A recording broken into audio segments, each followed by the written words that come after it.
The Heed the Call podcast aspires to be the full candy bar house on Halloween. Hello and happy Halloween.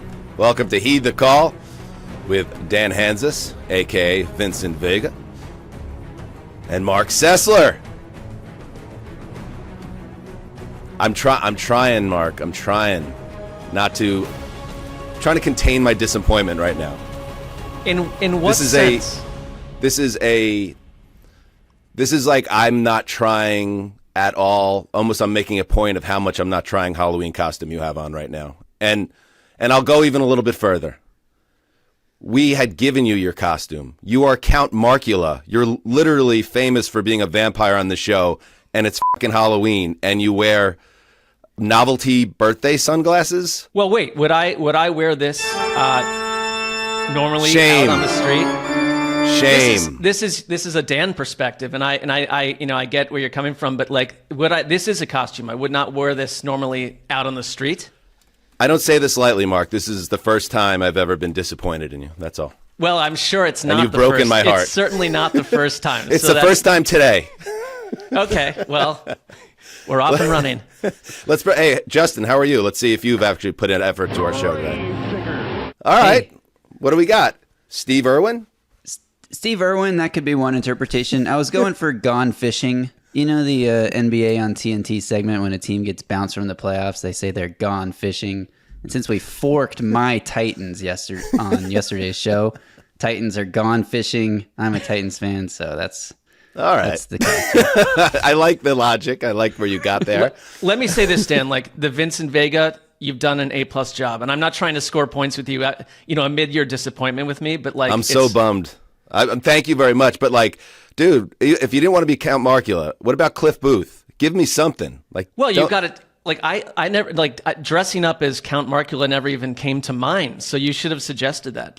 I actually thought to, but I said I figure he probably has something fun in mind, so I don't want to make it seem like I'm trying to tell him what to do. And then instead, you know what you did? You Janine Garofalo'd it because you're a Gen Xer. You were like, this is my statement against Halloween. How ironic it is. I'm not trying to be ironic, but I did tell Justin this previously that I think I went out to Halloween about 8 years in a row as a Hardy Boy, which meant I just dressed as I normally do.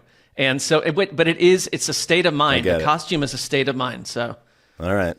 Okay, I'm going to move past this now because we got a big show. Yeah. Before we bring in Mike and Jourdan, we have to take care of a little bit of business on the show side.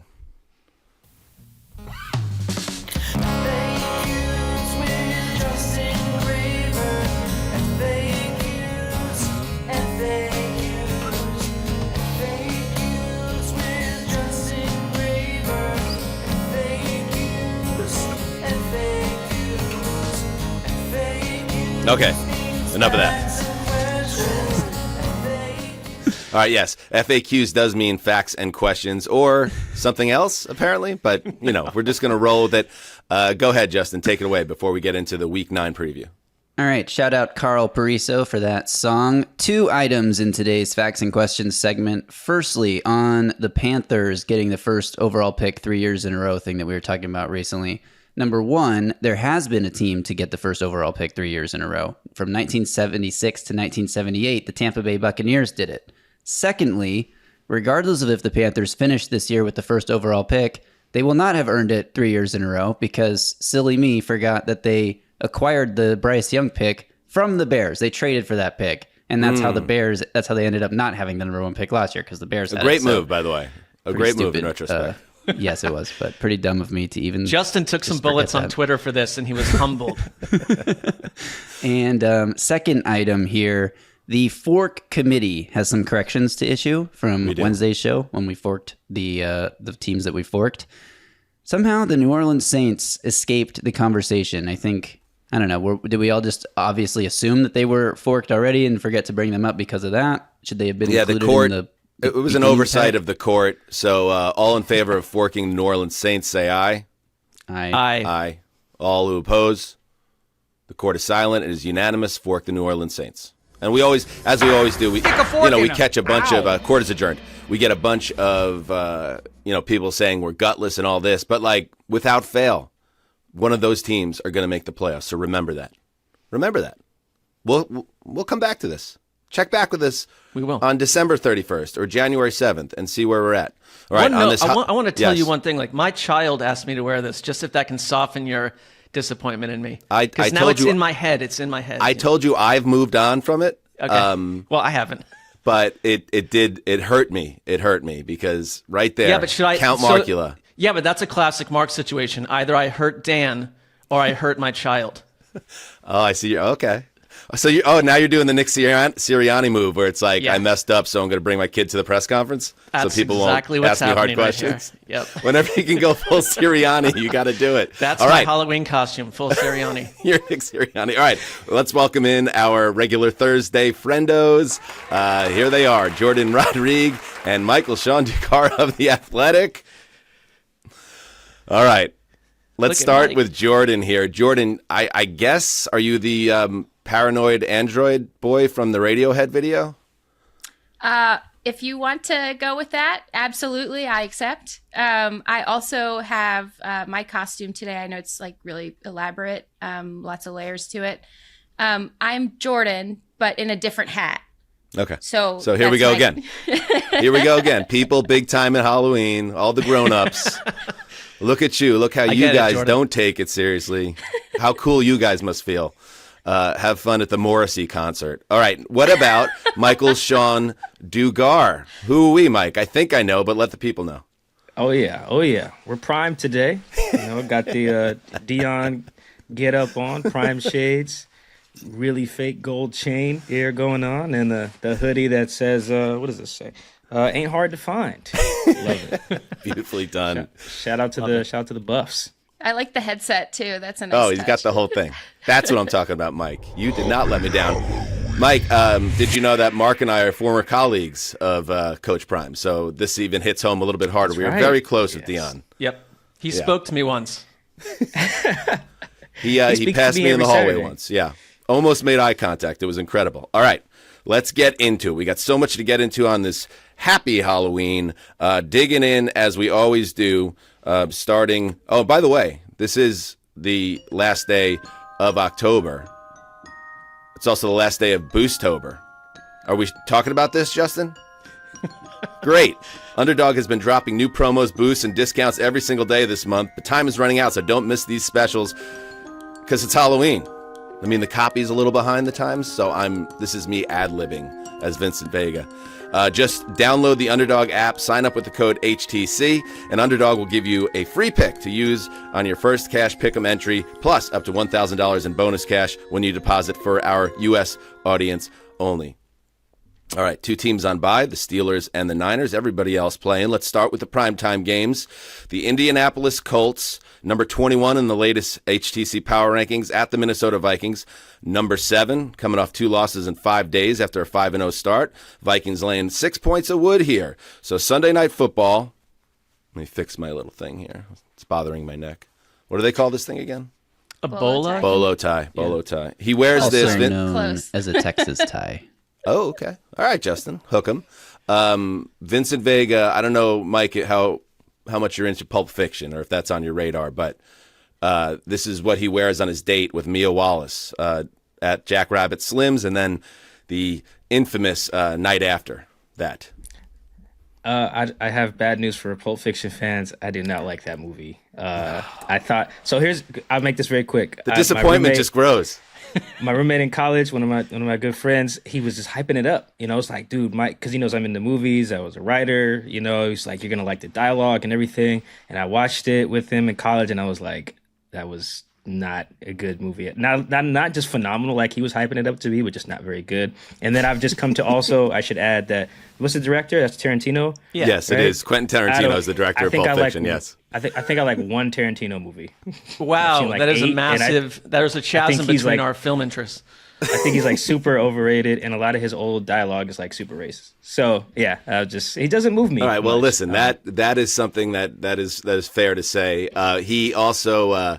All right. What would you say, like, if you could watch Bad Boys 3 or the best Tarantino movie? What would be the best? What would be better in your opinion?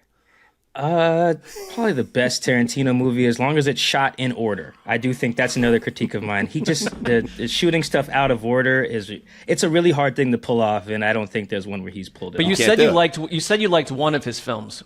What was the one? I was trying not to try to remember on the fly. Or you were just giving us a little bit of maybe we could there. pull it up a little bit later. Yeah, let's come back to me on that. Mike There is Dugar. like at least one I liked. Not a fan of nonlinear storytelling. Michael-Shawn Dugar, we learn something new every day. All right, let's get into it. The Colts at Vikings. So the big news, obviously, that went down this week, it is now Joe Flacco at quarterback, and it is Marc Sessler, a tough assignment for Flacco, who has been bulletproof since this, what do we want to call it? The Flacconaissance, whatever we want to do. He has always kind of showed up and balled out, but going on the road in primetime against a Brian Flores defense in 2024, that's asking a lot. Well, it really is. And I mean, I think I always thought this was the prime reason, one of the prime reasons that you sit Anthony Richardson, because Anthony Richardson versus Brian Flores is like a child wandering into a city street. He's never seen a city, so that's a problem. But I think to Joe Flacco, the Brian Flores defense is a little bit more like the Tuesday morning crossword in the New York Times. You can probably do it by yourself. You might need a friend to help with a couple answers, but I think Joe Flacco has been around long enough where he's going to be able to diagnose it much better than Richardson, obviously, and it gives them a chance. I still think Minnesota's defense does so much to scramble the mind, and it hits you with so many intriguing blitzes and causes so much pressure that this is a tough assignment for Indianapolis. It's a bit of an acid test. Like, who are they? Are they for real? We're going to find out real quick. I think Minnesota is the kind of team that could get to the NFC title game if they stay healthy. And so this is a tall order for Shane Steichen and friends. Well, they need this game. Obviously, there's not necessarily NFC, AFC implications here yet, but Minnesota needs this game. They just dropped a big one to the Rams on the road. They're going to be back at home. That's one of the toughest environments to play in. Brian Flores' defense was not doing things pressure-wise that the Rams expected them to do. Part of that is they were trying to protect different areas of the field against Puka Nacua and Cooper Kupp. And they are missing Blake Cashman with a turf toe. He might be back this week. So they're trying to protect, I think, more of the middle of the field. So they weren't sending as many people as they normally do, or they were simulating that they were sending them, but they were dropping them more than usual. And so I don't think that especially if Cashman comes back, I don't think that they play that way against Indiana. But I will say, for how much football that Joe Flacco has seen, I still think this is Minnesota's game and the defense will bounce back in a big way. But the Flacco element of it just introduces a little weirdness into it in a good way for Indianapolis. And I think this game could be a little bit nuttier than maybe it looks on paper. I love the insertion of Flacco. I understand why guys like Shane Steichen and phrasing. And I understand why guys like Steichen and Canales made the moves they made. And it's the people part of the business that I think, I see a lot of the pushback that I've heard and seen on playing Flacco over Anthony Richardson is based on the premise that nothing is more important than Anthony Richardson's development. And that's just not how an NFL building works. There is position coaches and assistant coaches and veterans on one-year deals and things like that, veterans in contract years, that they don't give a damn whether AR figures this out, because they might not be here when he does. So Shane has to manage 52 other guys plus practice squad and all this stuff. And I think that's what the move is about. I genuinely don't think it has to do with him coming out of the game because he's tired. He has to watch film with these guys every week and ask his linemen to block and ask his coaches to coach and ask his receivers to hit their landmarks and everybody to do the right thing. And then you're not holding the guy accountable who's throwing the ball because we need him long term to be good so everyone can get extensions. That ignores the people part of the biz. So I'm glad that Shane made that. It's the same reason why Canales made that move too. It's like you lose your locker room potentially if you just punt on the season in the name of one guy developing into a potential star. Real quick on the Vikings, quietly, Brian Flores' his defense has just kind of looked mediocre since week 4. They were beaten up on Green Bay and Jourdan Love's return after he was hurt. And then in the second half of that game, they were just getting carved up. And since then, they've been just decidedly mediocre. They nearly got walked down by Aaron Rodgers in London. Jared Goff looked good against them. And then Stafford, Cooper, and Puka just tore him up So I'm very curious to see if this mojo may be wearing off. I like them in this game, but maybe Flores is no longer the boogeyman of the NFC on defense. No, interesting. And then on the Vikings side of the ball, offensive side of the ball, TJ Hockenson is scheduled to return to the lineup. This is 315 days after he tore 2 ligaments in his right knee. A terrible injury. He was a big-time part of their offense before he went out after being traded from the Lions, former first-round pick. And some good stats from Kevin Seifert over at ESPN that they average, the Vikings, the NFL's fewest pass attempts per game, 27.1, and their rate of design run is up 24% compared to the previous 2 seasons, and they have averaged their 4 targets per game to their tight ends this season. So the tight end has been pretty much removed from the offense. He was a major part of the offense before he went out. So right now, it's been Sam Darnold running the rock a lot, and when he's throwing the ball, obviously it's Justin Jefferson that's funneling most of it. So how does Hockenson change this offense? And I think he can if he's in a good physical place, but it might take some time. But I wonder how much they try to get him involved in the game moving forward. I am struggling to take any of this seriously. What's that? We're all on screens here. I've got Deion Sanders here. I've got Jourdan operating as someone out of Portland, and I'm listening to John Travolta tell me about the Vikings operation. So I don't know. Fair enough. All right, let's move on to the Monday night. Talented. There he is. That's me. The wickedly talented, the one and the only Adel Nazim. Now, John Travolta wearing a Vincent Vega costume at the Oscars. There's layers to this costume. Take note, Mark. It's not too late. You're in Hollywood, Mark. There's costume stores everywhere. You could save your legacy. It's not too late. I mean, I'd miss 3/4 of the show, but I'm happy to go do it. All right, let's get to Monday Night Football. The Tampa Bay Buccaneers, number 16 in the power rankings, travel to Arrowhead to face the number 2 Chiefs. The number 2 Chiefs, yes, indeed. All unanimously across the board, I believe, Justin, the Lions were voted number 1 in the power rankings, so they take the top spot for the first time. But the Chiefs, undefeated, 8.5-point favorites on Monday night against the Bucs.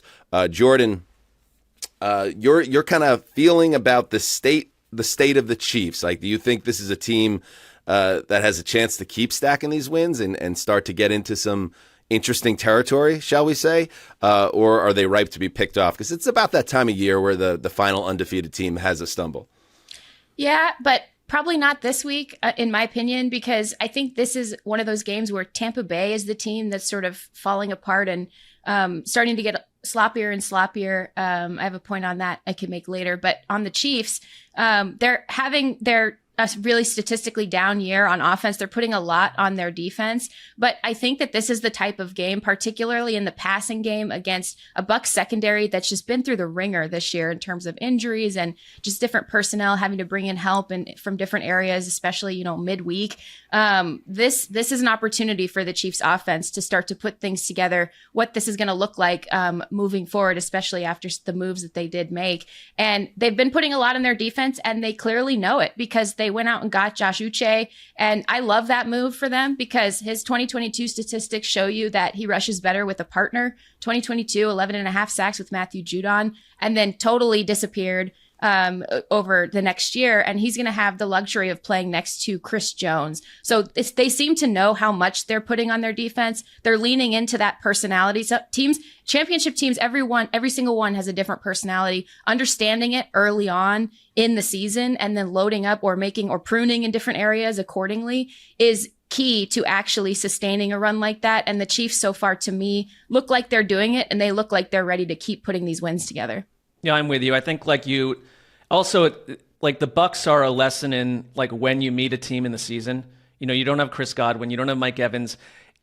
I don't write the Bucs off though, because they had 432 yards of offense last week, and I thought they creatively found a way to move the ball. And I know they lost to the Falcons, but Baker opened 13 of 14 for 114 yards, 2 touchdowns. I think Bucky Irvin's a big part of that offense now. They got Rashad White going with a touchdown catch. Cade Otton suddenly came into play. That said, it still feels like the cupboard is a little too bare for them to be what they wanted to be, and you could see a fade. And I think you're going up again, and we just talked about Brian Flores, like Steve Spagnuolo, like he just finds a way. It's like they don't need a matchup. It's like whoever they play, they find a way to kind of pull the plug from that offense. And I expect the same. I'm with you that Uche is he's a big addition, and they bring in players and they maximize them. That's what the Chiefs do. They find a way to find fits and they get the most out of that player, where the Patriots weren't this season. So I don't love it for Tampa Bay. And it's like Kansas City. It's like you could look at the roster up and down and be like, I don't know, is this the second best team in football outside of the quarterback? And then it's like, yes, they are, because it doesn't really matter who the name is. Yeah, and I wanted to when I say that the Bucs seem like they're kind of on the verge of teetering into some sloppiness, certainly when you're minus some veteran players, like that's going to happen. And they are putting up yards. I think Baker is doing the best he can with sort of the situation, how it's morphed around him. But when I talk about like you're starting to see some of that sloppiness like creep in a little bit, Halloween style. This is from Greg Oman, who does great work at Fox Sports.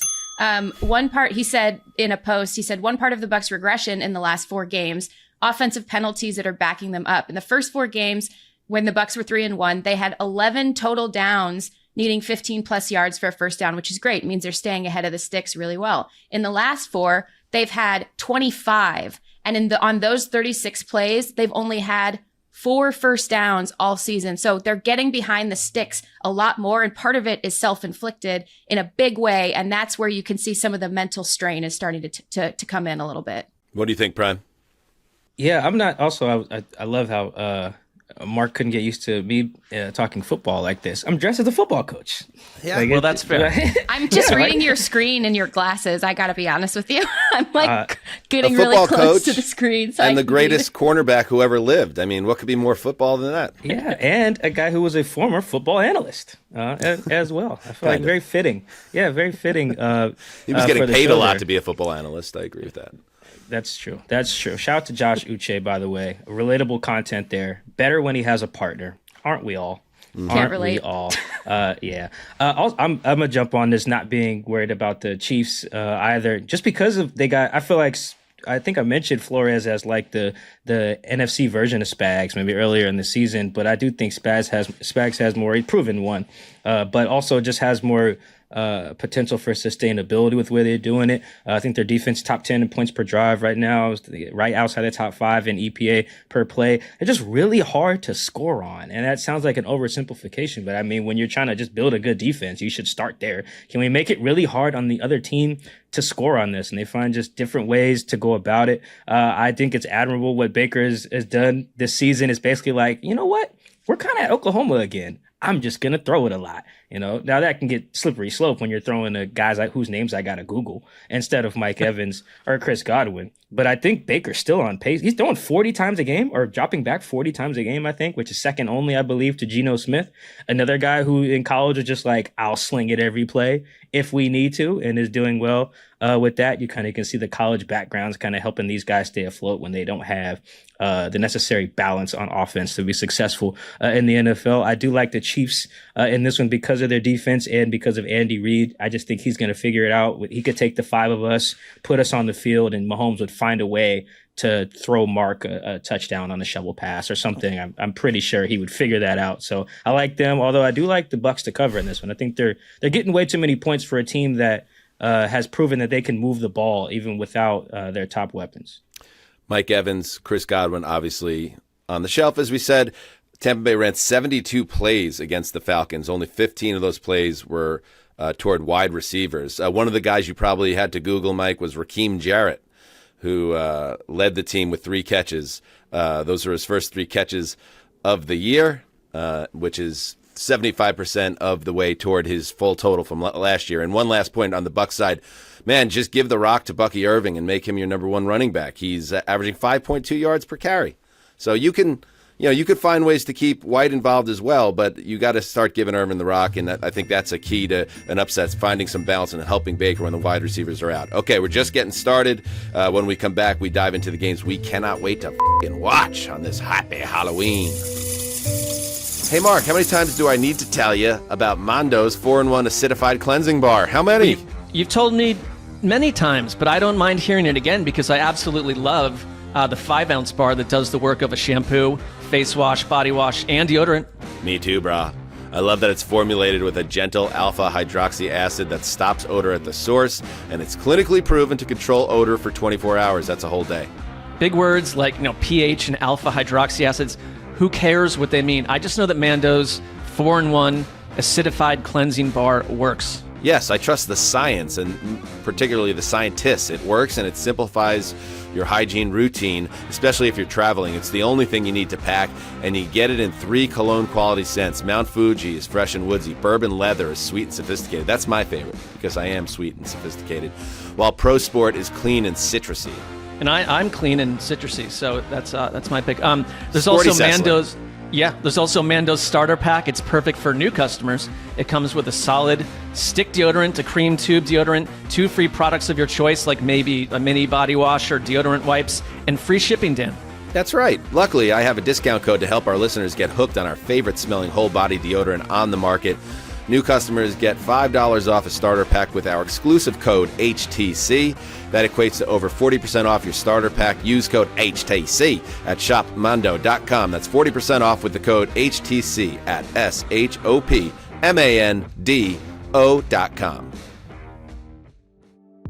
I can't tell you a better way to elevate your daily life this fall than with Via's premium, federally legal cannabis products. Via is well known for their premium THCA flower, grown indoors in state-of-the-art facilities and free from harsh pesticides or nasty chemicals, farmed and crafted with care in the U.S., and trusted by over 500,000 customers.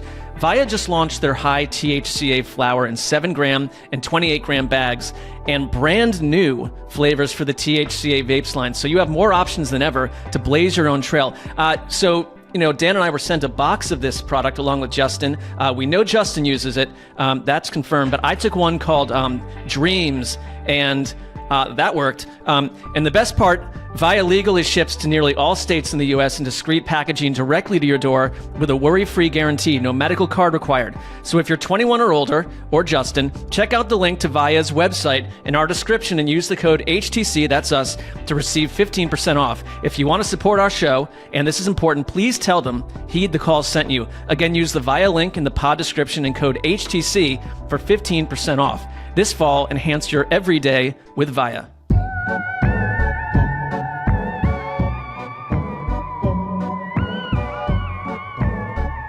Ooh, all right, welcome back. It's, you know what your costume is, Mark? You're like I said, Janine Garofalo, you're one of the cast members of Reality Bites. And it's like, look at all these assholes dressed up on Halloween. I'm over it. Well, I mean, to be fair, that is sort of my attitude to Halloween. I understand. You said you were over.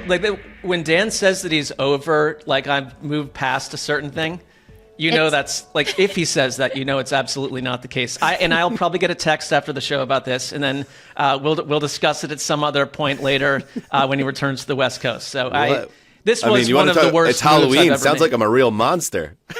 Well, Oh my God. Mark, I would just like you to know that I'm very disappointed in your behavior today and your costume on the show. The text will arrive about 5 minutes after the show, I guarantee. Yes, Justin. Mark, you look like birthday Bono. Thank you. Well, there we go. You've got your costume right there. Mark and I went to the Joshua Tree anniversary show down at the old San Diego football stadium before they knocked it down. That was a nice time. All right, let's get back to it. Can't wait to watch this game, Mike Dugar. Yeah, my game that I can't wait to watch, the Detroit Lions at the Green Bay Packers this week. Surprised. I was actually surprised to see the Lions leap the Chiefs in the HTC power rankings there. It feels very BCS-y, where they're getting some style points there for just running up the score on their opponents. Perhaps.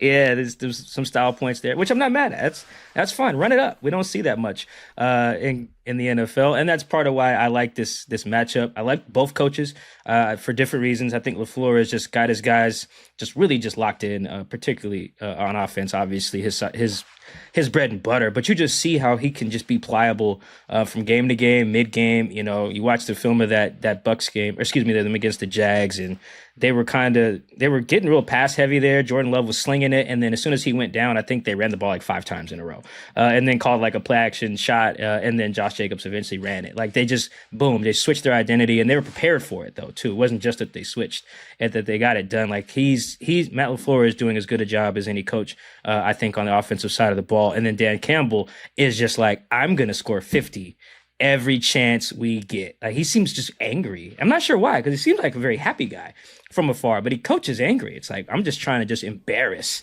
That's what you want, right, Mike? What I want, yes. I don't know if that's what these other guys, there seems to be like a coaching fraternity, brotherhood type of thing that he's getting very close to violating. Like, trick plays when you're up 20 plus and things like that, Well, he can blame Ben Johnson for that. He can blame Ben Johnson. He can just reassign the blame on that one so he could feel his feelings on the sideline. He can try until he runs into the wrong guy during that little end of game meet at midfield type of thing. Now, I don't know how many coaches are equipped to challenge Dan Campbell. No, see, that's part of it. And also, remember it feels like a million years ago now, but and he was at the time kind of ripped for it, and everyone had their fun. But when he said at his introductory press conference, like, we're going to bite people by the kneecaps, this is the shit he's talking about. He's like, we are going to be fearsome. We're never going to let up. And now he's doing that. He has that attitude matched with a highly talented roster. Yeah, it's just a kick-ass roster. The top to bottom, really good. Obviously I have questions about their pass rush, because of losing all the guys they've lost there. But they've earned that spot in the power rankings of record. They really have. This game quietly, when I was researching this, another reason why I can't wait to watch it, I am a fan of defenses, even though I talk a lot about quarterbacks on this show. I think we have all 3 leaders in interceptions in this game, and Xavier McKinney, Kirby Joseph, and Brian Branch, none of them outside corners, which I just, for some reason, just love that. 2 defenses ranked top 10 in EPA per play. So we're going to get some good ball hawks in this game as well, with 2 quarterbacks who like to sling it over the middle, deep. I really like this matchup for a lot of reasons. I like if Jordan Love plays, I believe he's day-to-day right now. I like the Packers in this. That could obviously change, but I think this is a matchup of great coaches, could be 2 good quarterbacks, and then 3 of the best ball hawks that we've seen in the league just far. Just tons of intrigue for me. I love what the mention of Ben Johnson, because look at the last 4 outings for Detroit. You put up 42 on the Seahawks, 47 on the Cowboys, and they broke the Cowboys in that game. You put up 31 on the celebrated Brian Flores and the Vikings, 52 on the lost Titans. What this coaching matchup, to me, it's kind of like, this is where Detroit becomes the true heavy in the NFC. We're ahead of it because we've already put them number 1 on our power rankings. But this, I think, is the last hurdle. It's Green Bay. It's your own division.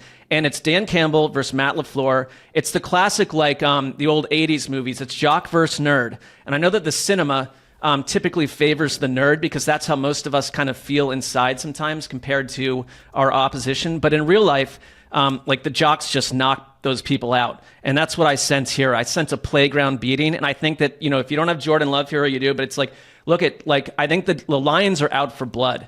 And maybe at the owners' meetings, that can create some issues for Dan Campbell. I don't think he cares at all. I think they're here to destroy people. And I think it will continue this week.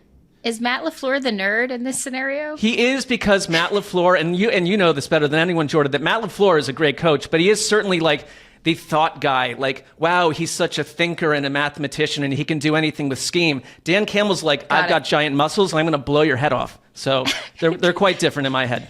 Got it. I just thought, I don't think that Matt LaFleur got picked on much in school. Just, the eyebrows thing. You just don't pick on a guy with eyebrows like that, right? But well, he didn't. No. Here's the thing, Jourdan. This is very important. I don't know many guys when I was in high school that were getting their eyebrows done. So Matt LaFleur had those big, bushy, Liam Gallagher eyebrows in high school. So now he looks a lot different probably than he did back then. I don't know, but I'm just guessing. I like this because you're also going to see Jared Goff play outside. A lot of his games this year have been in a dome. We know historically Jared Goff has struggled in outdoor stadiums. He's a stud.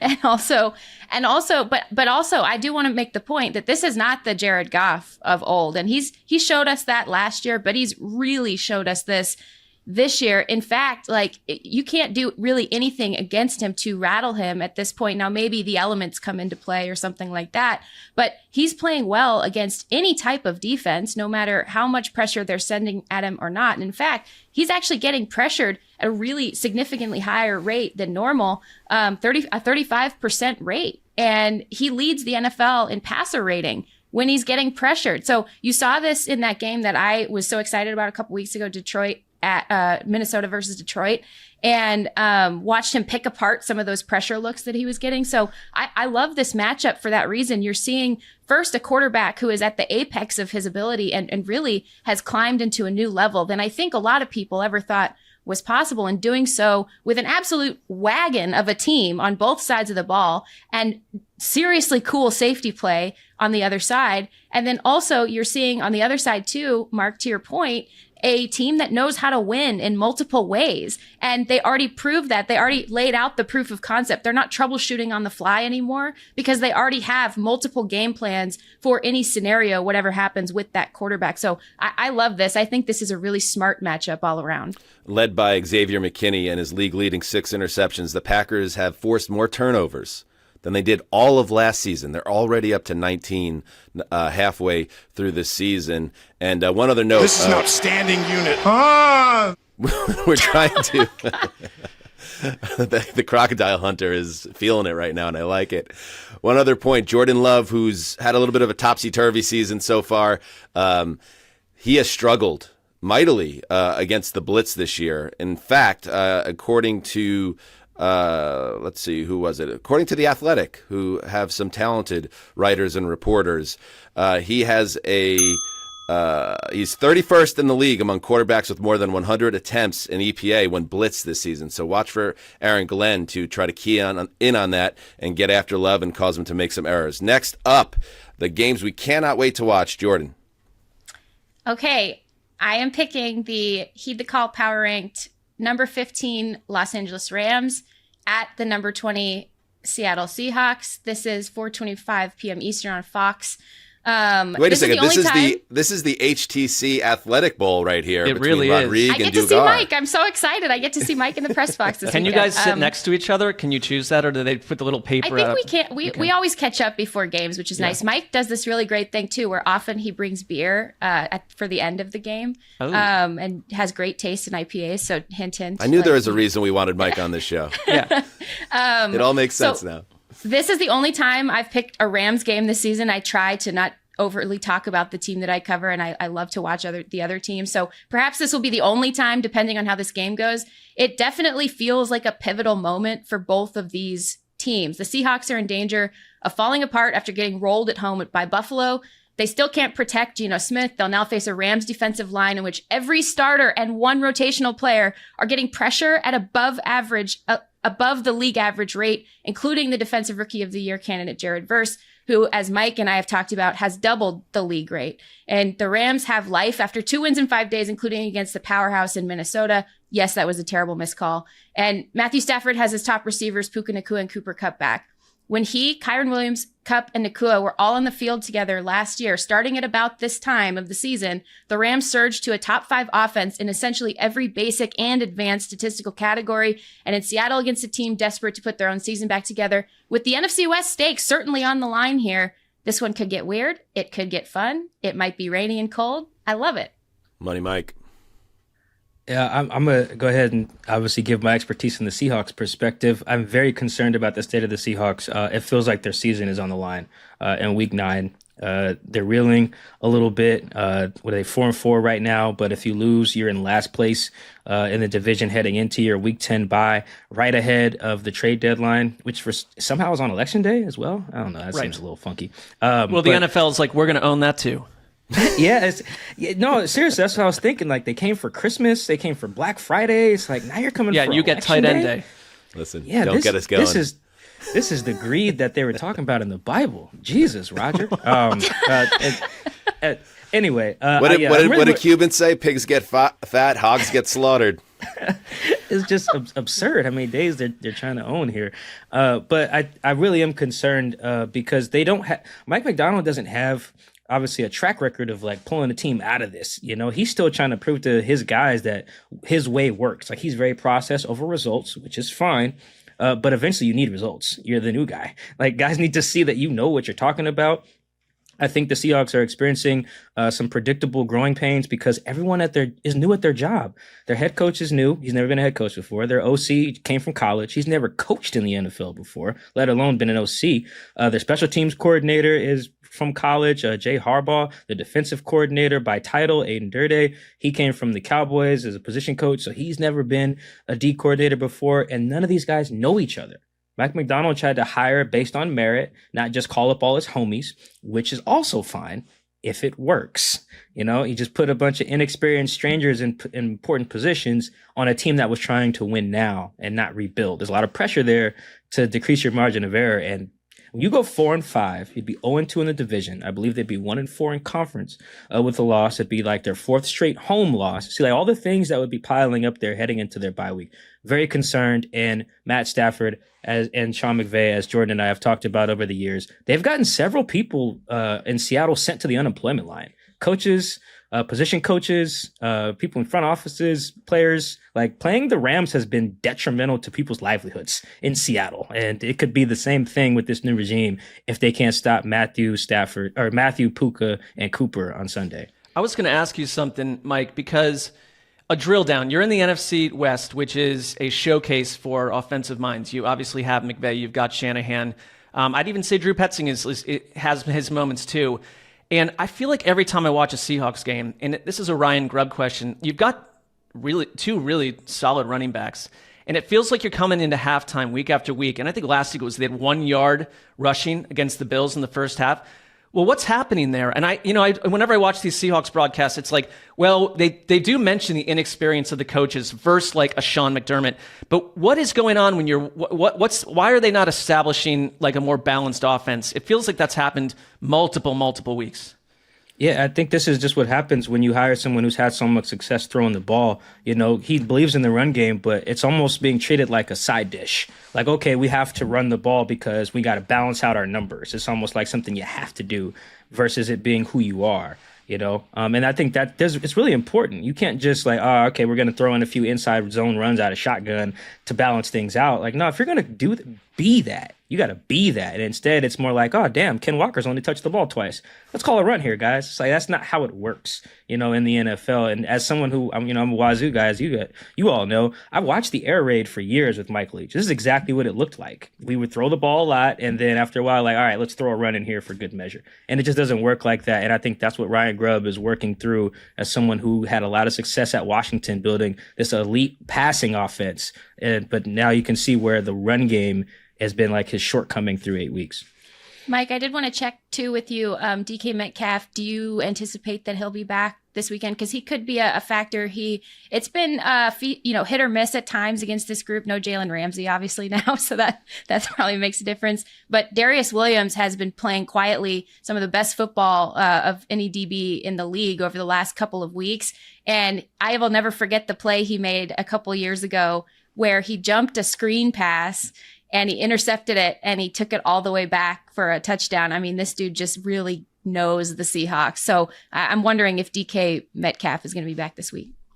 I'm anticipating him playing. It's not just something, no one's like texted me or called me or told me that or anything. I'm anticipating him playing in part because he's a warrior and because they know the stakes of this game. Yeah. Darius Williams, great mention, a guy who's gotten some people fired. Multiple people got fired after that game when he had the pick six in the wild card round in 2020. Also, the let Russ cook thing died in 2020 when he picked off Russ twice in Los Angeles. I think that was week 10 of the 2020 season. That eventually got Brian Schottenheimer, the OC fired. You see what I'm saying? Like this, the Rams killed. They're the boogeyman for the Seahawks. The Niners are too. Like this, I can't overstate the stakes of this game for Seattle. Boogeyman, that would have been another good costume for you, Mark. Just FYI. Yeah, I'll take a note for next year's Halloween episode. Jared Sorry, Verse. by the way, about my barking laugh into the. You guys are getting me some good ones today. Like Jared Verse, through 7 games, leads all rookies in quarterback hits, 6 more than the next closest defender. Yes, they draft well. And it's their first-round pick, as everyone knows, since 2016. So it looks like they hit on it again. Good organizations make good decisions and stay relevant. Bad ones make bad decisions and stay bad. You know where I'm going with that. What are you talking about?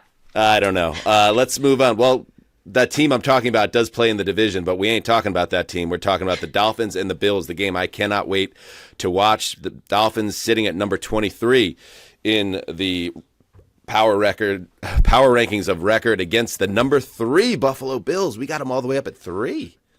I don't mind that. Apparently, because I had them lower, that means somebody was spiking them, and it must have been you and some of my other colleagues on the show. But number 3, I think I had them at 5, so not too different. The Bills, I talked about it on Sunday. I said it's time, after what we've seen these last few weeks, the Bills have a seat at the table when you're talking about the best teams in the league. That's the level of ball they're playing right now. And I think the reason I picked this game, first of all, the first 2 that I wanted to watch had already been picked in the document that we have. So it's really, the third. It's like it gets the bronze medal. But, I think that it's a back against the wall game for the Dolphins, who did we fork the Dolphins on Wednesday's show? No, but we talked about this. They will be forked if they lose this game. Yes, they absolutely. Now, if you believe in the Mike McDaniel era in Miami, and the jury's out. The jury's come back and said, hey, give me a gavel. Bang me with a gavel, Justin. The jury has returned a verdict that the Dolphins are fun to watch on offense when the quarterback is healthy. But is this team ever going to be successful, like truly successful? And now after you lost Tua for a month and the season went down the toilet, after you blew the game against the Cardinals that you should have won, you got beat at the gun in your building.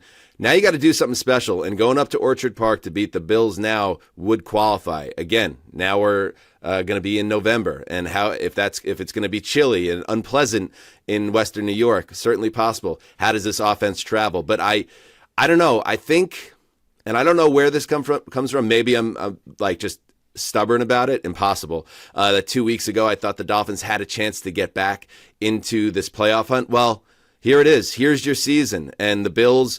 Maybe the Bills stumble and look past the Dolphins as a team that's already finished and cooked. But yeah, I see this as a game that the Dolphins will play with extreme urgency and are going to make this a tight game. Can they force Josh Allen to make mistakes? He finally threw an interception last week.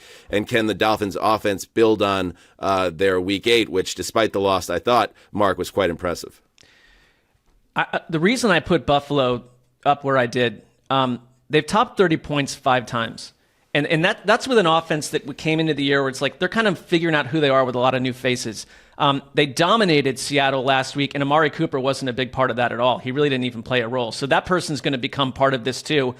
They've given up 10 points, exactly 10 points in 4 games. This is a dominant team with an experienced, cohesive coaching staff. I think we saw that against Seattle. It's like here's a coaching staff that's been together and been through all sorts of ups and downs, and here they are.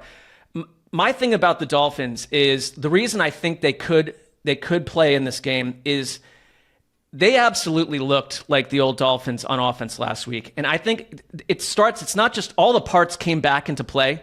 Waddle was Waddle. You had Tyreek Hill back in the mix. But what I saw from Tua was that he had the defense on the defense. He can stun them and stop them with the way he throws the ball quickly and what he does. And all of that was exactly there. Now, there was the play that I forgot to mention on Sunday night where he actually scrambled and slid and the entire stadium went nuts because it's like it was a learned trait. Like, we don't need him to get hit again. But I thought we got the full version of Tua. And if it was a lesser version, I'd be really concerned. But I think this is your season. And this is Mike McDaniel's this is your trademark. You have to go. This is the team that's been on you, and the weather is starting to turn. And so, who are you, Miami? Because if you lose this game, you're out of our minds. You float away like a boat on the water. The Bills' secondary is vulnerable too. Both they really have stepped up and made splash plays at crucial moments, but overall, across the entire stretch of the season, you can see where some of their vulnerabilities are. And so, I think you're going to be able to pass the ball against this Bills defense in this game. And I agree with you, Mark. I thought Tua was great. I went back. There's these filters you can use on like NFL Pro now where you can extrapolate just certain throws. And so I went back and I was looking at just the pass plays, and he was throwing the ball confidently. The offense so clearly just runs completely around him. And the conversation about, durability and all that, that's one we can have at another time. And in terms of, do you build an entire timing-based offense built around the specific timing of this one player? But on the same token, when it's on, it's on. And he was throwing confidently. He was making tight window throws. He made at least 4 tight window throws that just show how confident he felt in being back. I think the crowd loving on him a little bit really helped him too. He said some nice things about that after the game. And on the converse side, though, I have concern about Miami's defense as well. Now, there's this thing that happens to you statistically as a defense when you play Kyler Murray, essentially, where you can get pressure, but your pressure to sack ratio just dramatically changes because you can't take him down because he can scramble around everywhere. And so that's skewing the numbers here. But Miami's defense is now getting pressure at like a 40% rate, but they're not actually taking down the quarterback. Okay, well, who is that going to be dangerous with as well against Josh Allen? So I actually have more questions about both defenses in this game than I do about the offenses, which is a bit surprising to me because we've had so many questions about Miami's offense and even Buffalo's offense through the start of the year. Yeah, I think last week we talked about the Cowboys and the Niners matchup, and I think I mentioned how it feels mental what the Niners have over Dallas, and this feels like the AFC version of that with the way Sean McDermott has just pulled out his belt and just whipped Mike McDaniel's ass. I don't think the numbers aren't super lopsided. The imagery but I mean, is out of control on that one. I don't know how many times he's beaten him. I think maybe like once since he's gotten higher, playoffs included, like 1 in 5 or something like that. Been outscored by quite a bit. It just seems mental because the teams have matched up pretty well on paper in a lot of those instances. Last year's game in Buffalo, I feel like was an example. Like they both went into that looking pretty similar on paper and then just got their ass kicked. So this one, again, looks very similar. When they have Tua back, you line it up player for player, coach for coach on either side of the ball. It looks even, and I just don't expect it to be. I think there's just, to quote Chris Tucker on Friday, it's just like they got mind control over Miami. It feels like in this instance, so I really like Buffalo in this. I just think they're super well coached.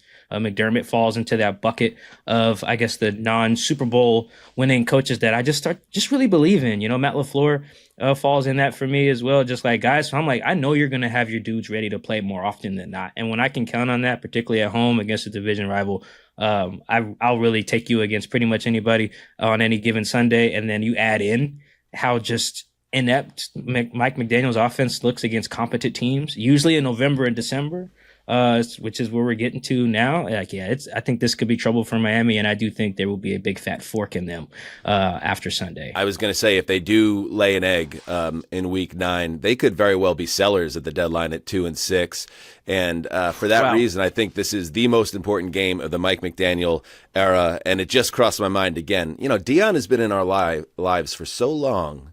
And in so many ways, like even as a Yankee fan, like Deion has like major New York Yankees moments. What the hell? Like this guy has lived 1,000 lives, including when he was, at least tried to be an R&B star. At the end of this episode, Michael-Shawn Dugar will perform "Must Be the Money," the 1992 Deion Sanders jam.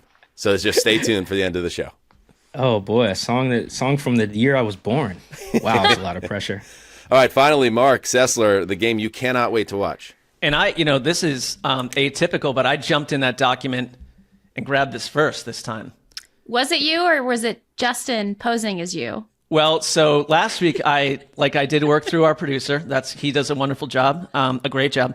And yes, but this time it was me. I was actually on the laptop when the document Justin landed. has been an asset to us, man. There's a nakedness to Justin. There really is. Nakedness.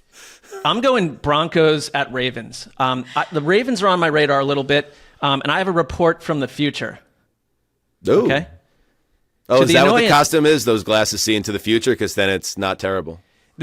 All right. Well, if I'm getting to not terrible, that's exactly what the costume is. Report from the future. To the annoyance of everyone, is Sean Payton about to usher in a violent coup d'etat in the AFC? The Denver Broncos are 5-3 and the most ignored outfit in pro football. Why? The defense leads the entire league in EPA per play. The offense certainly does not, but Peyton is spinning his wonder with Bo Nix. This is my shocker of the week. On Monday morning, Sally Jacks, an accountant at Diamond Financial in outer Baltimore, will be preparing her toast and jelly in the break room. When 20 pounds overweight Ronnie Bartswaltz is in, he's asked her out 3 times, and she said no each time. He doesn't get the message. The Ravens are in free fall, huh? Ronnie Bart says. I don't watch sports, she answers quietly. Yeah, but I bet you heard about it. No, I went out to lunch with my sister yesterday. Well, the Ravens secondary is really leaky, Ronnie Bart says. You know, they'd given up 17 passing touchdowns in 8 games. Now 2 more against Bo Nix. Is that good, Sally asks, slowly backing away towards the door. No, it's not good, says Ronnie Bartz. Maybe you should read The Athletic. Okay, thanks, Sally whispers. Once out of the break room, she does not walk to her cubicle, she runs. Broncos 21, Ravens 20. This is your sports lock of the week. I didn't see anything. Well, nice lock. I like it. It's gutsy. I didn't see. Ronnie just seemed to be making conversation with something he was passionate about, and Sally was treating him like a monster. I mean, is there more to the story? I noted that he'd already.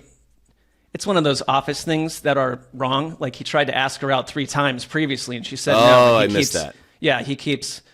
See, that was your problem in the corporate world. If she has to listen, if you have to back toward the door during an interaction, that's you got never a problem. Good. Yeah, never good. Never I was good. trying to breadcrumb the discussion. I got you, Mark. So this is a very, as someone that knows Mark well, this all connects because you got the idea of Baltimore spiraling out. That checks a box for Mark. And then there are these teams. This is a classic like Sessler fascination team. The Broncos. Now you have a grizzled guy like Sean Payton that's intriguing to Mark. You have Bo Nix, a young upstart. Anything upstart. Anybody coming off some level of success for the first time that's not getting overly pumped up. That's right down Sessler Boulevard. Correct me if I'm wrong, Mark. So this is kind of like a perfect storm. And I'll say this, like, you're right. Like, nobody's talking about the Broncos. And maybe because a lot of their wins have not been high-profile wins for the most part. I'd have to go through their schedule and take another peek. But they are winning games. And the defense has been consistently very good this season. And quietly, Mike, the Bo Nix is improving. And what we saw, and I know the Panthers suck, okay? And that was underlined. That was underlined. They suck harder than Count Markula. But that was underlined. Who's not here today? How is he not here? I don't know. He does not operate in the daytime. How about that? They give. That's a good one. Got me. But yeah, you give this kid time to throw, and he will pick you apart. So it's not always going to be as easy as the worst defense in the league, the Carolina Panthers. But if this offensive line can block for him, he's shown now, Mike, that he could ball and he could pick a defense apart. Yeah, Denver just quietly, I think, 5th in point differential in the league, better than teams like the Chiefs, Packers, Vikings. They might be better than as well. However, I do think this, yes, they're benefiting from a good schedule. I do think not only just a favorable schedule, I think they're probably going to heading into I guess this is maybe another report from the future. They're going to head into week 10 or into the trade deadline, I think, leading HTC power ranking teams in wins over teams that have been forked, I would guess. They have good stat. I love that. Good they stat. have a lot of wins. I think 4 of them are teams that are either have been forked, I'm sure, or will be. Jets, Raiders, Saints, Panthers. So I mean, if they beat the Ravens, obviously that's a really great win. I do just like how they put that together. I don't think it's even just Bo. It's really just they're winning as a team. I really think sometimes they got to win it because their defense kicks ass. Sometimes they got to win it because Bo has to make a few throws or use his legs like he's been really good at. He's a really big, strong kid, knows how to use his legs. Sometimes they got to run the rock. Sometimes they just play a team that stinks. You can only play who's on your schedule. I think this is when we find out if they're for real. I do like the Ravens in this one, mostly because it does feel like the Ravens they put up a stinker at home every year at least once, and then they put up a stinker on the road at least once. I think they've already got the home stinker out of the way by losing to the Raiders, I would think. But their defense is just so dysfunctional. And when teams got to throw, it makes me really, really worried. And credit Peyton and the Broncos and the rookie quarterback. They have taken care of their business this year, Jourdan. But right now is when we can decide. This is a good thing about football and sports. Like, we could speculate, are the Broncos are for real or not? All right, at Baltimore, at Kansas City. Let's see where you're at in 2 weeks. There you go. I know. I love this so much over the next 2 weeks for them because, yes, you guys are all right. Like, people aren't talking enough about, specifically, in my opinion, the Broncos defense. Our colleague Larry Holder like I said last week, puts together the stat packs for us every week via True Media. Helped out with this one for me. Best statistical 8-game start to a season for the Denver Broncos defense in terms of EPA per play and in terms of creating either negative or neutral plays or turnovers in the last 25 years. This defense is so badass. And I just love that Vance Joseph really took a really long look at this group, at the language that they were using to install and progress in the teaching, and to like continue to have this continuity in certain ways and then add and subtract in other ways. And like really just, I love a sort of a comeback story like this in such a dominant fashion.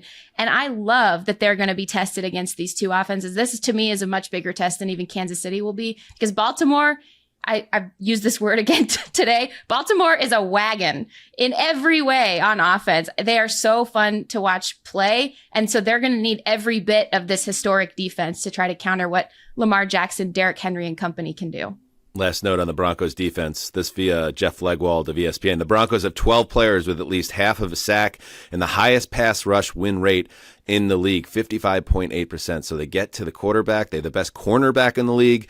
This is a team top to bottom on defense that gives teams hell. Well, here's the big test. Let's take a break, and when we get back, gravy time. If you're a fan of Heed the Call, I'm guessing you're a football fan, but the NBA season is here too. Yeah, Graver and his Dallas Mavericks, the Zuzzer and his New York Knickerbockers, Mark and his LA Clippers. It's all there. Yes, we all know there are two different sports. Football is completely different than basketball. Yes, Mark, Clippers fan. But Underdog has tons of fun ways to get in on the action. Unlimited profit boost tokens on all NBA pick'em entries. Plus, you can play against other users with daily tournaments and private drafts where Underdog is giving out hundreds of thousands of dollars every single day. Just download the Underdog app, sign up with the code HTC, and receive up to $1,000 in bonus cash for our U.S. audience only.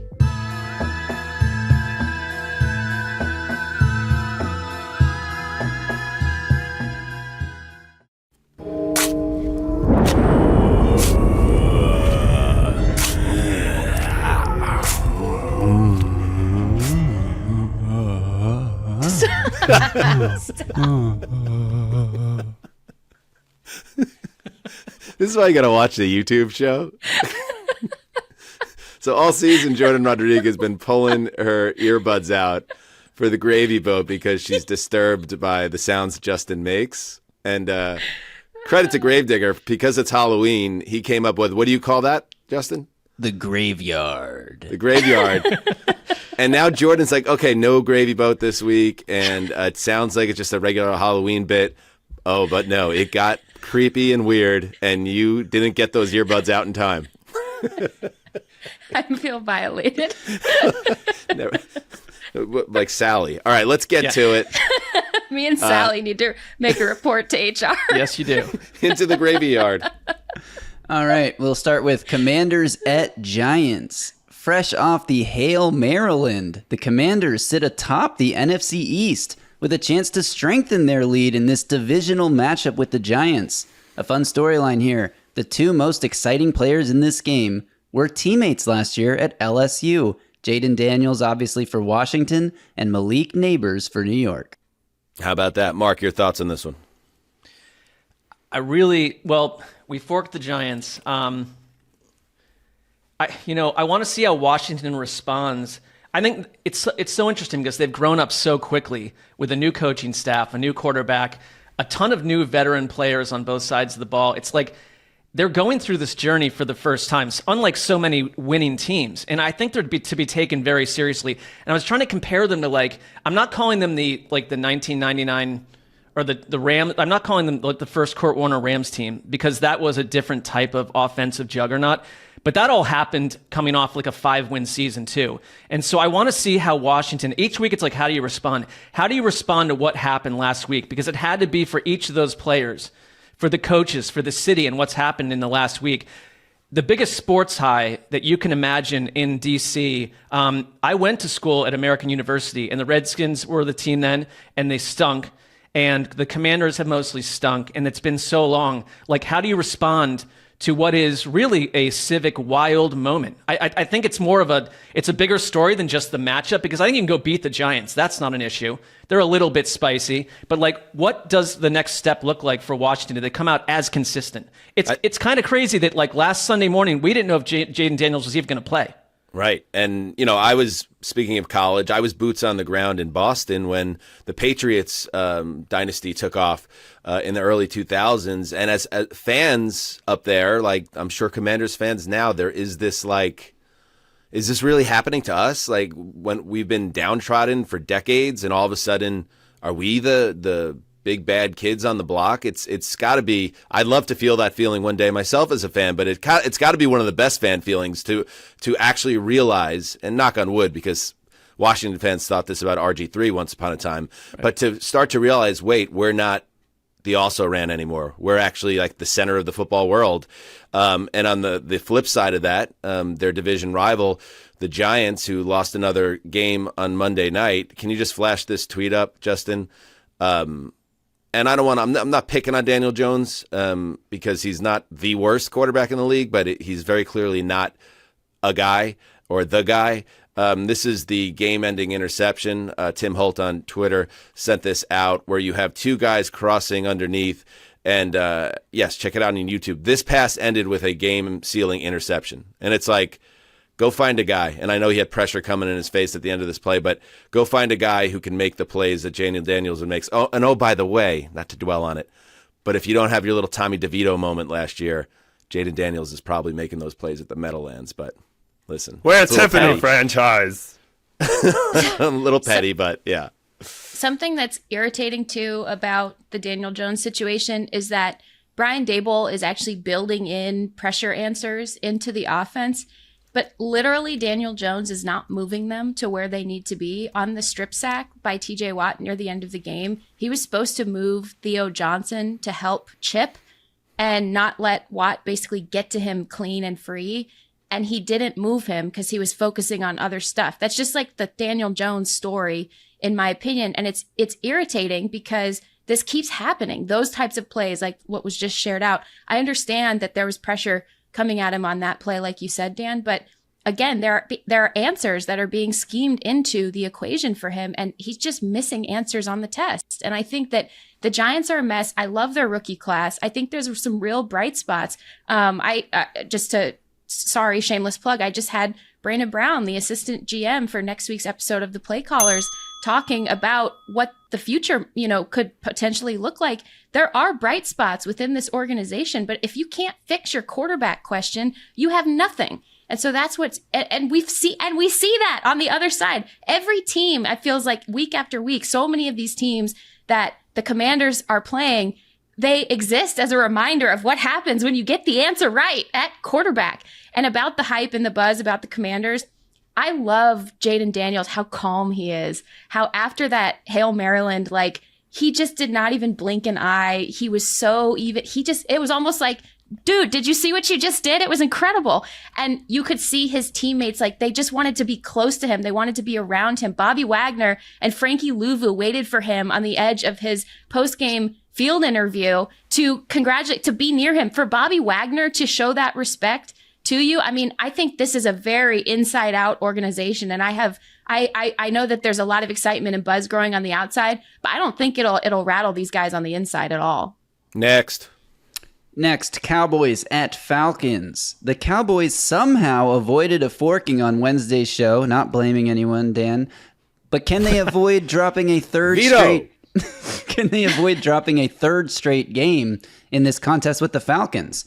Dallas hasn't won at home this season, but they are 3-1 on the road. This is a backs-against-the-wall, wounded animal situation, and the Cowboys could get Micah Parsons back, but all in all, I think this game with the Falcons could just be a race to 30 points. Mike, I put myself out there, and I have no problem. If you veto in our Stick a Fork in Them segment a team and they go on to, flatline and miss the playoffs, I will donate to charity, and I'll have no problem doing it. But at the same time, I'm rooting hard for the Cowboys to make me look good. But it's got to start here. This is a Falcons team that might have a winning record but are not a dominant team by any stretch. You got to get this dub in Atlanta. Yeah, I feel like how you view my faith, which has since fallen off, in the Jets, is probably how I'm looking at you right now, wanting to believe in this iteration of the Dallas Cowboys. Fair. There's just nothing to believe in. This year, the previous years perhaps, but even last year their defense was playing with fire because everyone on their defense weighed as much as I do, which is an issue when you need to stop the run. I just don't believe in the way Dallas is constructed. I feel like Mike McCarthy is probably going to take a lot of bullets, when this is all said and done. Same thing with Dak. That's just kind of how it goes with the nature of the beast. But this really feels like a roster construction issue, and a lot of what's going on is predictable. Losing Micah really stunk. You can't really account for that. But just the way they were, even with Micah, they were getting run all over. I do think there should be, though, a lot of points in this game because the Falcons' defense is just it's just dysfunctional. You can just move the ball on them just pretty easy. Whether you score or not, it's kind of up to you and your competence, but you can just move the rock on them. Kirko Chains, though, on the other side, can move the ball on you, whoever you are, for the most part. Like, he's playing really well when there's not people right at his feet, so getting Micah back would be huge because when you put and you just breathe on Kirk Cousins. If there's pressure over there, he might just fall down or throw the ball in the dirt, and that's going to be Dallas' only hope. I like Atlanta in this one, and then I think the Cowboys should absolutely be forked. I'm with Justin. They probably should have been forked after the Niners lost, but it's okay if it's delayed a week because they would get to 500 if they won. So, but they should absolutely be forked with a loss here. You got to get me this W, Dallas, and the Atlanta pass rush is historically bad. So I'm banking on Dak setting up, and then that CeeDee Lamb monster fourth quarter. Maybe he's about to go on one of those hot streaks, and then maybe down the line, obviously you get back Micah, and away we go. One last note before we move. This from David Lombardi on Twitter. 49ers-Cowboys was Sunday Night Football's most watched Week 8 game ever per NBC of course Sports. It was.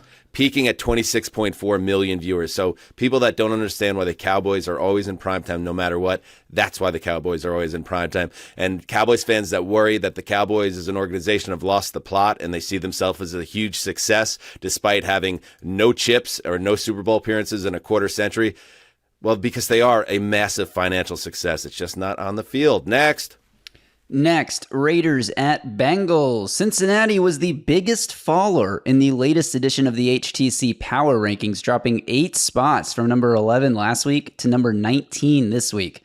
Luckily for them, they get a forked opponent in Las Vegas in Week 9. The Bengals absolutely need a win to keep their playoff hopes alive. While, is it too early to say Antonio Pierce might be coaching for his job? Mark? Well, I was someone that put the Bengals up as a forked candidate and was rejected, but I kind of view them soundly rejected. And I get it because you've got a top 5 quarterback playing like a top 5 quarterback, and so there was a bit of anti-logic there. I just think they've got to start stacking wins immediately. I view them the way I do with the Dolphins, but they're in a better spot. They're not going to Buffalo. They're playing the Raiders, who are a hot mess. The Raiders right now are running the ball at a pace that is the second worst for that team in this century. And, I guess that's a bit of an outlier stat, except you see it on the field. You don't have the quarterback that can carry you. You've got problems. You've flip-flop quarterbacks. Your coach is going to make, on a weekly basis, one decision that we talk about on our show every Sunday night.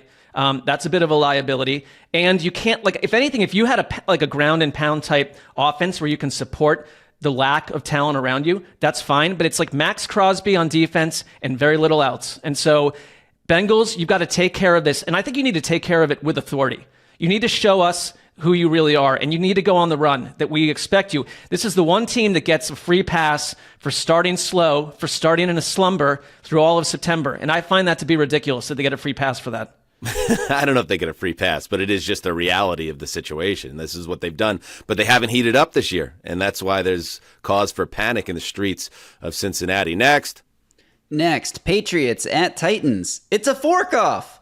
Drake May is working through the concussion protocol, but could return this week. Will Levis also has a chance to return this week.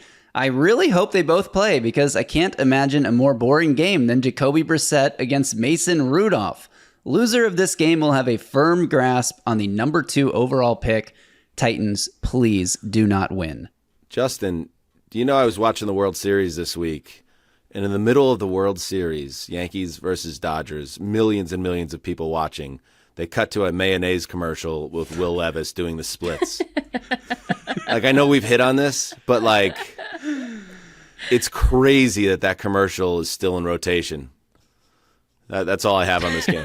It is. I mean, who cares about either? Neither of these two team seasons are going anywhere. Both. Well, fan wait a bases... second. The Patriots, I saw a report out there that the Patriots are maybe looking to add pieces at the deadline, spurred on by the victory over the Jets. And I say, as someone who doesn't need the Patriots to be good ever again, yes, mortgage the future to try to make the playoffs this year. Go for it, New England.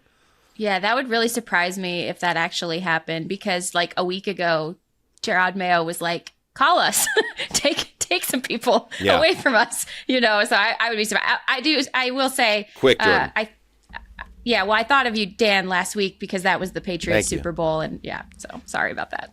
Oh no, that's cool. Literally, they couldn't even Josh Uche, by the way. So they did. So that's a little conflicting. The fact that I thought I was done with having to see Robert Kraft and his friggin' son, like, you know, smugly patting each other on the back. Like, enough of that. And old man, take the Nikes off. Next, Chargers at Browns. There's one obvious storyline here. That's the Jameis Renaissance.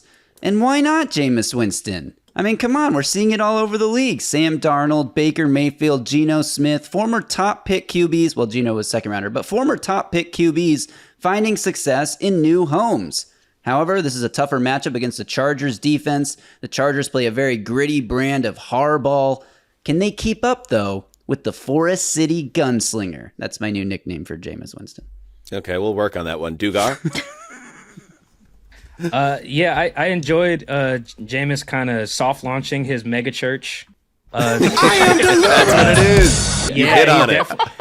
He's definitely like preparing unwavering faith. Man, that was just, you put that on a t-shirt, man. That was genius. That white boy from Detroit in the post game reference to Eminem. It was just, he was on fire. He was almost on fire in front of the microphones more than he was torching the Ravens defense, which couldn't be, I think, we talk about like teams far away from each other in the power rankings of record. The Ravens defense versus the Chargers defense is about as wide a gap as you're going to get from one week to the next. The Ravens are completely dysfunctional, and the Chargers are like a well-oiled machine on defense, at least with Jay Herbo, their quarterback, playing really well. I think this is not officially on my parlay for the week, but like Jameis anytime interception feels like such a lock this week. He threw 3 passes to Ravens defenders on Sunday, and I think the Chargers DBs, if they're not on the jugs machines right now, they're doing something wrong, because this is their chance to kind of close the door on Jameis's mega church for a week. Mark, Jameis Winston, according to our buddy Andrew Siciliano, the voice of the Browns, Jameis Winston said he has not heard from Eminem since Sunday's viral post-game interview, if you were wondering. I was wondering, and I texted Andrew this week because his job went from, I thought, a tough assignment dealing with the previous quarterback to something very joyful, and his call at the end of that game was one of the great radio play-by-play jobs that I've heard, and we love Andrew. Yes, next, Saints. Keep it going, Browns. Let's get weird. Yeah. Saints at Panthers. Derek Carr is practicing, which could take the Saints from dumpster fire disaster to somewhat watchable. But having just traded Deontay Johnson,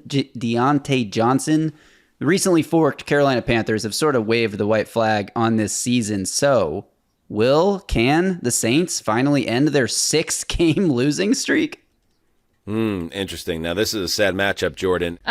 What does Mike say? The Game Pass, straight to Game Pass game?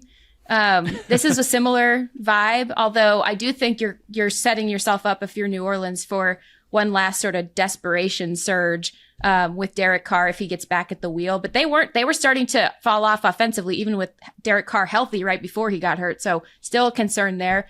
Carolina's defense is shockingly bad. It's not enough that their offense is not good. Their defense has also been shockingly bad. So the combination is just chaos over there right now, in my mind. Big changes are going to have to be on the horizon, probably in more ways than one in the offseason. You know, like I once did mushrooms in Boulder, Colorado, like up on a mountain peak. Yeah, well, you go above the tree line. I just took a nap above the tree line, and I spoke to God, and it was like that's what it's like playing the Carolina Panthers. What did Jameis have to say? Well, yes, that's true. But that's what it's like playing the Carolina Panthers, I think. Everything kind of becomes right for a Sunday. So the Clint Kubiak thought pieces have died, but he'll probably look good this Sunday. All right, next. All right, next. I have been digging around in the graveyard here, and it's like just all these teams we've left for dead. Get it? Because it's a graveyard. But here we go. Is that a shovel? I'm digging. Is that a shovel sound? I'm digging up here. I'm just dug up a good matchup. Oh my God, it's Bears at Cardinals. Another showdown between top rookies here. Caleb Williams on one side facing off with Marvin Harrison Jr. on the other. But how will the Bears bounce back after losing on that Hail Mary? Or on the other side, can the Cardinals win 3 games in a row for the first time since they opened the 2021 season with 7 straight wins? They have a chance to do it here. Mike, I call this the inconsistency bowl because we got the Bears who came back from the bye and the offense with Shane Waldron went in the tank against the Cardinals, who have been famously hot and cold this year. A lot of ceiling with these two teams, but the floor is pretty low too. So I have no idea what we get here. For what it's worth, it's number 17 Bears and number 14 Cardinals in the power rankings of record. Yeah, I think the Cardinals' inconsistency, at least on offense, I talked about their defense. They just don't have the horses to be consistent, which is that's fine. They've been bad for a while. But on offense, I feel like they're still trying to figure out what they want to be. They use this really high pick on Marvin Harrison Jr., but they're not building their passing game around him the way the Giants have with Malik Neighbors. So you just see the difference. The talent gap isn't that wide to me, if there is one at all. But like they're clearly building things to make Malik the focal point, whereas they're just like, oh, well, Marvin, you're the Z on this play. We'll get to you if the read's there. I'm not judging that. It's just an observation per se. And I think that does lead to inconsistency. Then you see James Conner run the ball hard as hell, and you're like, maybe that guy should be part of our identity, perhaps, So I can see why they're in this weird space. Credit to the Bears, though. I think they were as advertised on defense. They're advertised coming in as like their defense is going to be nails. And they've been really solid. I've been really impressed whenever I get a chance to turn on the film of that side of the ball, Hail Maryland notwithstanding, of course. I really like this matchup. I think it's at the same time of Jourdan and I's game, so I won't get to watch live, but this will be one of the games. This is not an NBA League Pass game. I do think this should be.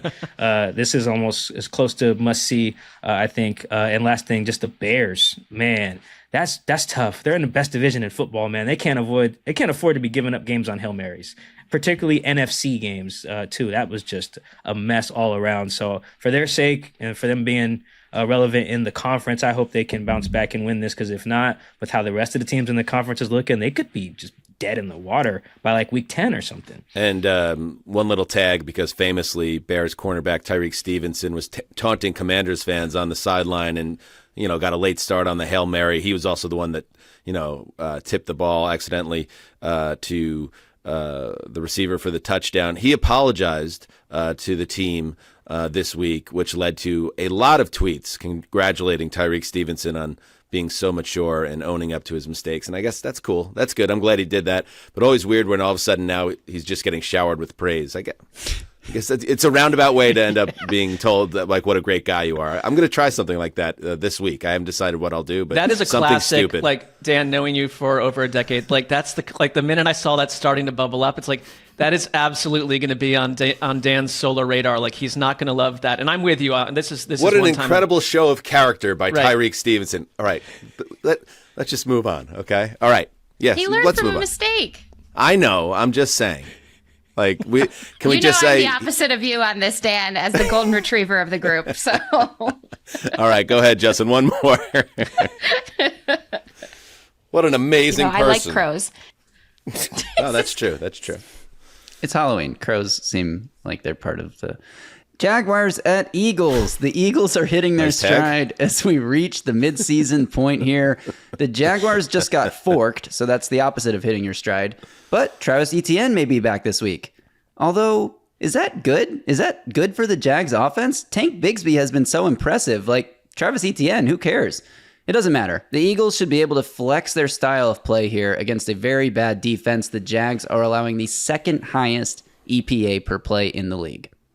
Mark, I saw you shaking your head.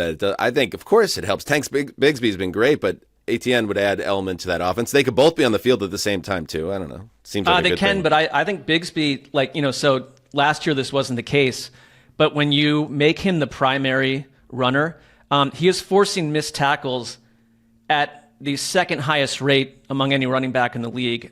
He looks the part. And so that's why I mentioned Travis Etienne is this is a seller team potentially. They wanted to move Christian Kirk before he got hurt. I would maybe trade Travis Etienne. I really think Tank Bigsby is a lead back. This is a bad offense. They were 1 for 9 on third downs against Green Bay. That's a good defense, obviously. But I think we might get the firing that we expected in one of these weeks soon. And the Eagles, Jourdan, have really played well lately. Yeah, they have, and their defense is starting to come together, just like I really hoped it would, because Vic Fangio, me and Mark are on the Fangio system team still there. The DBs, I want to credit Christian Parker and Joe Casper, because the defensive backs look ready to go, even backups. And I wanted to float a nickname by you guys for Cooper DeJean now that he's playing really well in that sort of star hybrid role. You guys let me know what you think about this. Because I just think it in my head every single time I see him make a play. That tackle in the flat was outstanding in open space. Mm-hmm. What do you guys think about DeJean Parmesan? I love a good Arrested Development reference. Well, what about all right, because I was thinking for some reason, I don't know why, white chocolate came to mind. All right, white chocolate, chill. There you go. But what about, all right, so because he's like the first white cornerback in like 30 years. What about we combine those and it's DeJean Alfredo? I don't know. Just throwing it out there. Ooh. Parmesan cheese is rather pale, Dan. Just that was accounted for in the nickname. Oh, shit. Okay. All right. All right, then I'm with you. It's a pale cheese. It's a pale cheese. That sounds like a drop, too. I don't know why. All right.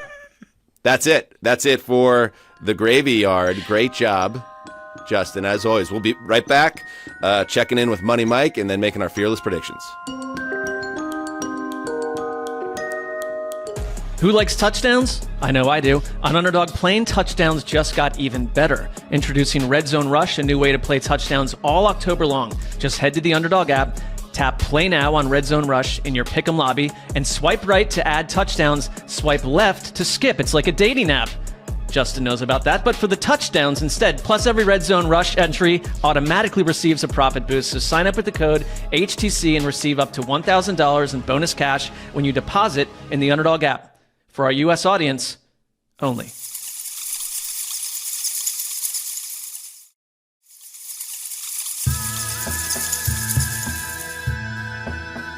Welcome back and happy Halloween once again. Mark, some upsetting news came down the pike this week that the Kelce brothers, of course, Travis and Jason, who, in addition to being football stars or former football stars, also are podcast stars, they have been named People's Sexiest Podcast Hosts of 2024, which was obviously a setback for Heed the Call with Dan Hanzus and Marc Sessler, to present a dissenting opinion. Ricky Hollywood. Hey boys, it's Ricky. Just have some bad news I wanted to leave with you guys. Unfortunately, the Kelce brothers have been named People's Sexiest Podcast Hosts of 2024. And I was just curious if you guys also submitted. I mean, with Dan's hair and, his hair and Mark's feminine Hollywood Boulevard energy, I swear it should have been you guys. Miss you so much. If it was up to me, you would be the sexiest podcast host of 2024, but there's always 2025. Well, wait, is like Mark 50 yet? Okay. I thought this was a dissenting opinion. Yeah, well, no, she's seen. It's pretty clear who she voted for. I don't Thanks, live far Erica. from Ricky Hollywood. I know where she goes out at night, so I will find her and have a word with her. What did she say? Feminine Hollywood Boulevard I energy? don't get that. I'm not trying to admit that aura. Be careful in your approach, Mark, because me and Sally are already conversing on some issues. So, That's a fair point. I be would say, careful about your approach. we're less than a year removed from our previous podcast. We went to Austin, Texas, for the Podcast of the Year award, which feels like a total sham at this point. It felt like it was for our middle managers just to simply get a trip to Texas. That's what because it was in the bag that we were not going to win. We thought we might have a chance, but we lost to the Kelsey brothers, if I'm not mistaken, and Shannon Sharp. And we were like, I mean, that was a long shot. To lose this way, too, I don't agree. I think actually my thought is that Jason is much more preferable than Travis. I think Jason is sort of like a burly woodsman that like you could see like marrying. Like Travis, give me a break with Travis. So Okay. I don't know if I want to put that on the public record, but Well, you just did. Yeah. You're delivering that feminine Hollywood energy in a big spot. All right, let's check in with Money Mike Dugar, who always is bringing his hot takes and hot picks. Should we look at last week? Yeah, let's check out how he did last week with his 5-team tease. We call it the Greg Olson 3-legged tease plus 2.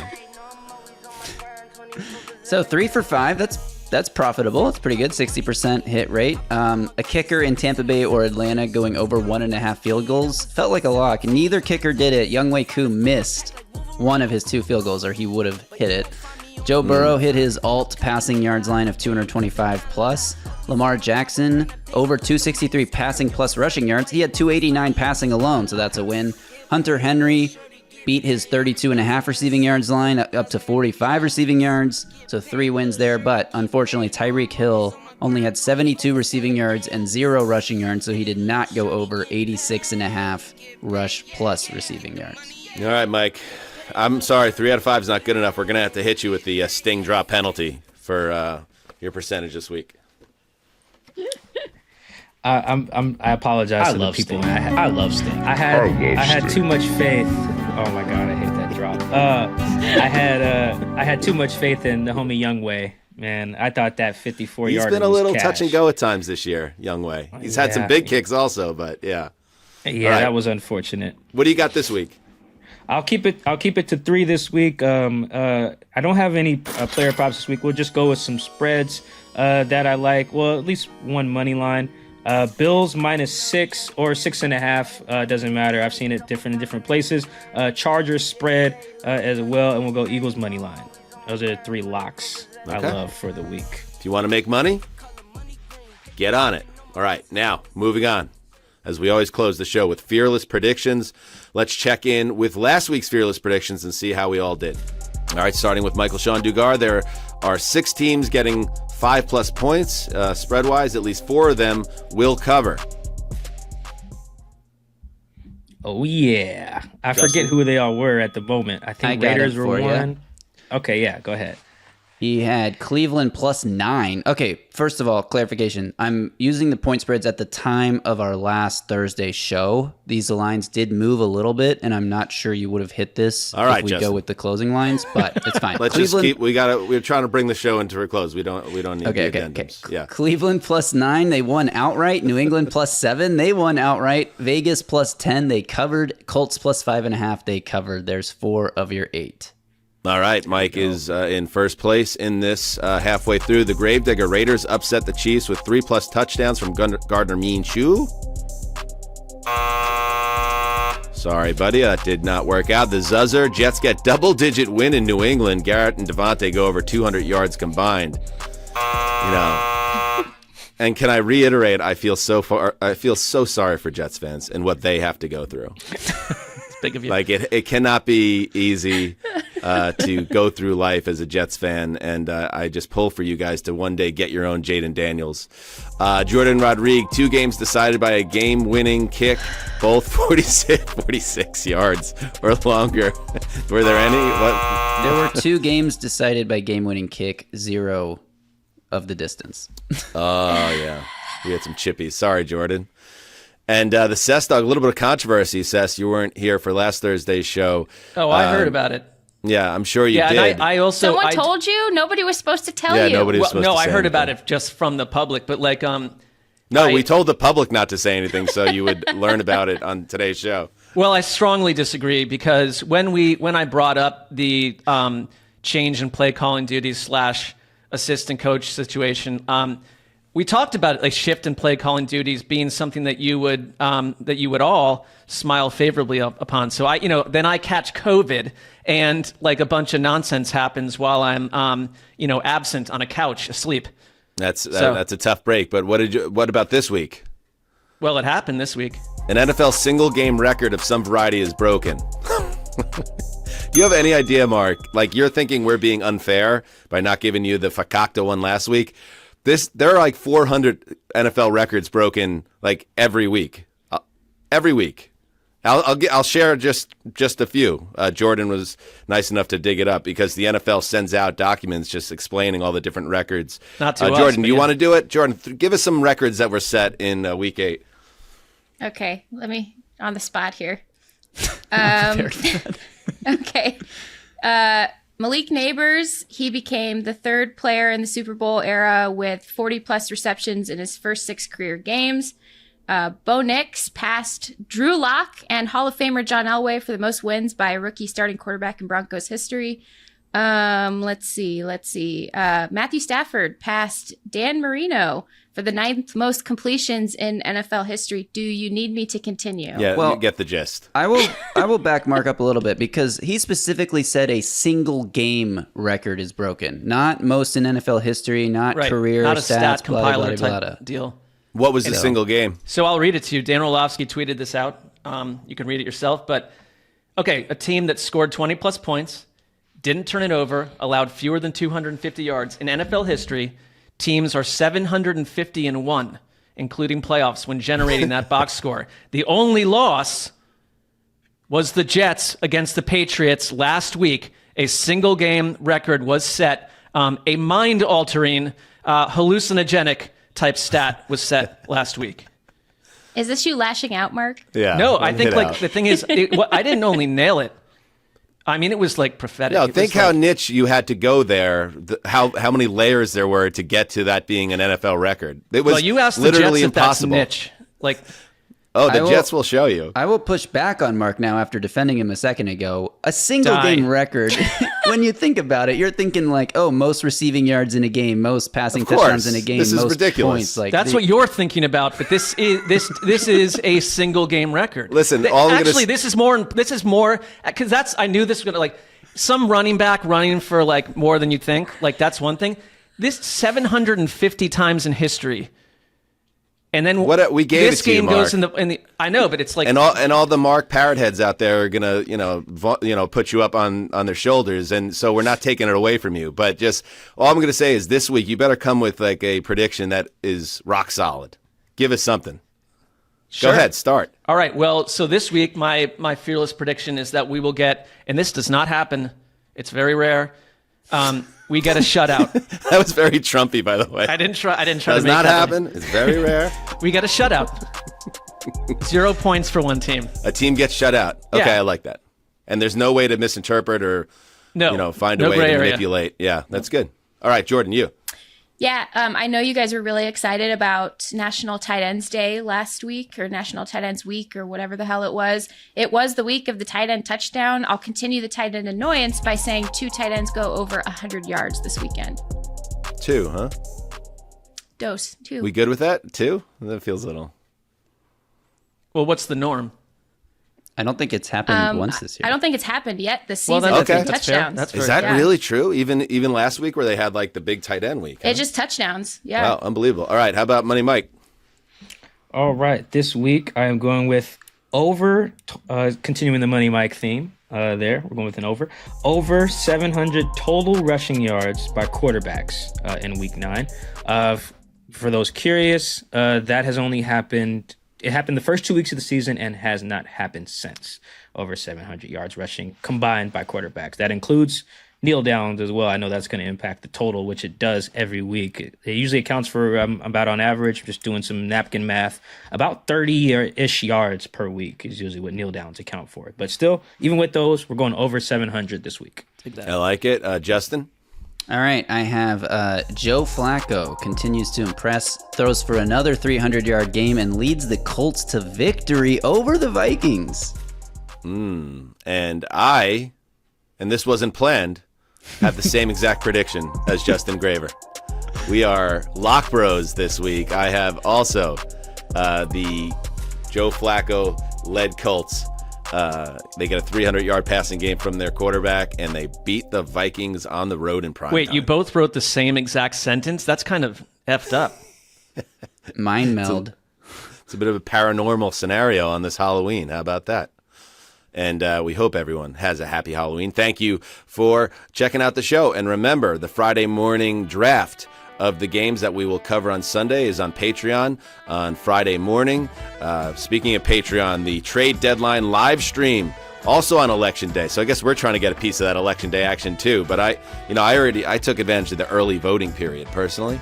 So my schedule is clear for next Tuesday. How about you, Mark? It's not clear, but I'll handle my business on the day that someone will be elected. Excellent. Okay. Excellent.